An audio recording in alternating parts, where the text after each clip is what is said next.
Boss Chumba, single J. Shady must upon this session. My computer triple action. I'm a scooty see yeah. Let's have the money what is the more gone? You were Palpita, Simulaganya.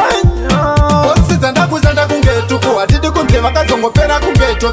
Kiringo matayiro hapa kukuchada kureflect kilibika kunge huku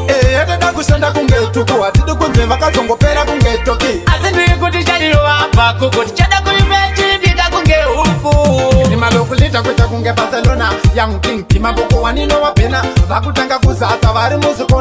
muzikona Amambo pakona Nakujipost chine mani masipanturu Mari ya kasara mapeki kunge pasuru Zinatanda masimoja ane masuru Mari tisinga pere kuita kunge kenzuru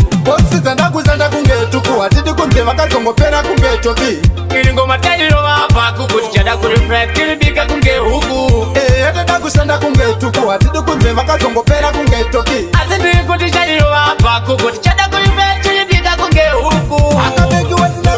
forward yes Hospital vakumanya kungelandira vavanegodo vachatanga Ndezo feva vakona kuti akutanga pinda pesa Boskiza vari kuni Saka timu rangu toita mabiko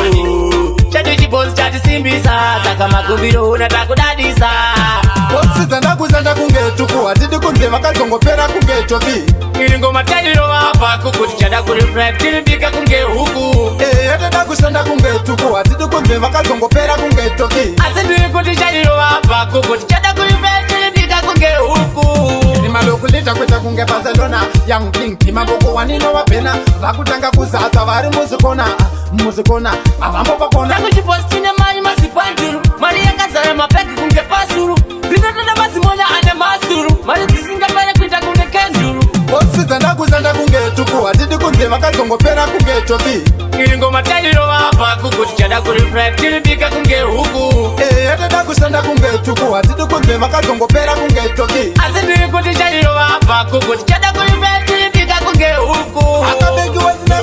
forward yes Hospital vakumanya kungelandira vavanegodo vachatanga Ndezo feva vakona kuti akutanga pinda pesa Boskiza vari kuni Saka timu rangu toita mabiko